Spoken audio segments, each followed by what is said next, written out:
नमस्कार, आप देख रहे हैं या लाइव न्यूज सच की आवाज। मैं हूं आपके साथ अंकिता। चलिए शुरू करते हैं आज की खास खबरों के साथ। भोपाल से इस वक्त की बड़ी खबर। FMPCCI द्वारा 21 से 23 नवंबर तक गोविंदपुरा एग्जीबिशन सेंटर में MP एक्सपो मैक 2025 का आयोजन किया जा रहा है।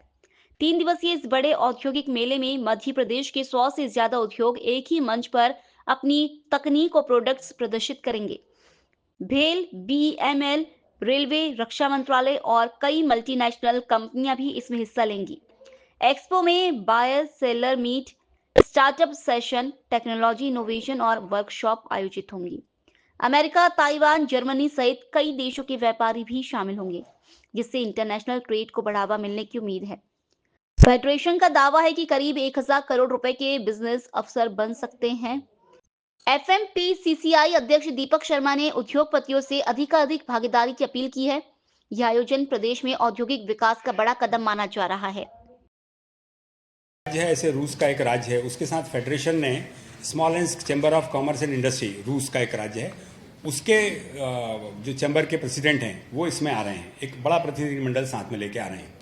और जिस प्रकार के हम सब देख रहे हैं कि अंतर्राष्ट्रीय जगत में व्यापार का एक WTO का एरा लगभग समाप्ति की ओर है। होना नहीं चाहिए पर वो है। और देश जो हैं वो बायलैटरल ट्रेड TTs की तरफ बढ़ रहे हैं।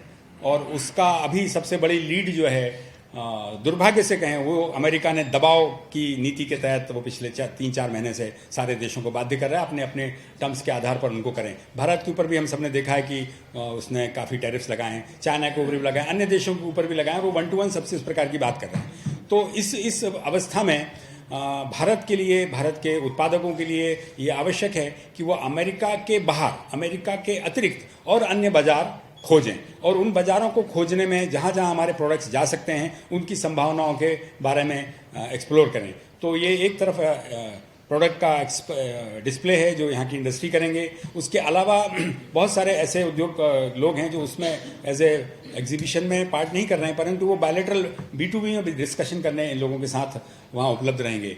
तो समानांतर सत्र हैं जिसमें ये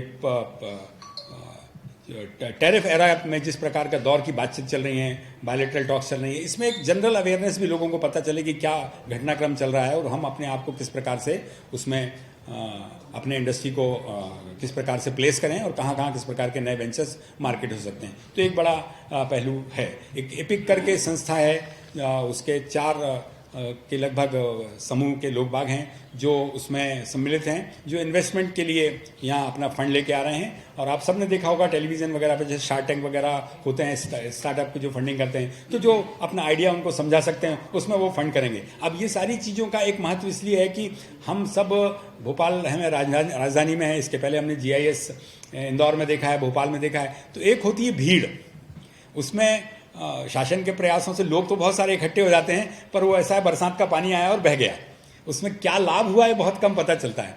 पर जब कोई औद्योगिक संगठन, कोई खुद चैम्बर इस प्रकार का जब प्रयास करता तो उसकी सीरियसनेस जो लोग आते हैं उनको अधिक होती है। उसमें भीड़ कम होती है, परंतु उसमें जो बेनिफिशरीज होते हैं वो क्योंकि खुद खर्चा करके आते हैं, खुद खर्चा करके अपनी स्टॉल लगाते हैं, उनको खुद को अपनी चीज़ों का उसमें एक गंभीरता दिखती है, डिस्कशन में भी दिखती है, संभावनाओं में भी दिखती है, और उसमें से मटेरियलाइज होने का चांसेस भी बहुत ज़्यादा होते हैं। सरकार की मदद आवश्यक रूप से है। मुख्यमंत्री स्वयं इसका उद्घाटन करेंगे कल सवेरे 10:30 बजे गोविंदपुरा इंडस्ट्रियल एरिया में। और उसके साथ ये जितने भी विदेशी लोग आ रहे हैं वो निवेशक के रूप में नहीं आ रहे हैं, सरकार बड़े निवेशक के रूप में उनको बुलाती है। यहाँ पर निवेशक की बजाय उनको खरीदार के रूप में बुला रहे हैं कि भाई आपके देश में कौन सी ऐसी चीज़ जो भारत से जा सकती है। तो उसमें बेनिफिशरी जो है वो हमारे राज्य की इंडस्ट्री होती है, राज्य का ट्रेड होता है। फेडरेशन के प्रयास से आप सबको ज्ञात ही है कि अभी पिछले 1-1.5 महीने पहले एक प्रतिनिधिमंडल यहाँ से हमारे स्मॉल एंड गया था,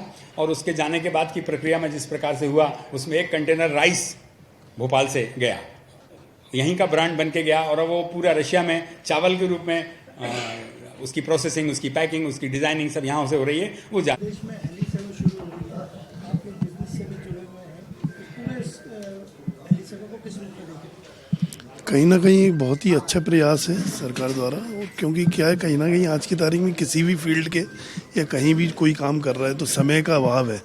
तो समय के अभाव को देखते हुए समय कम लगेगा ये सारी चीज़ों में।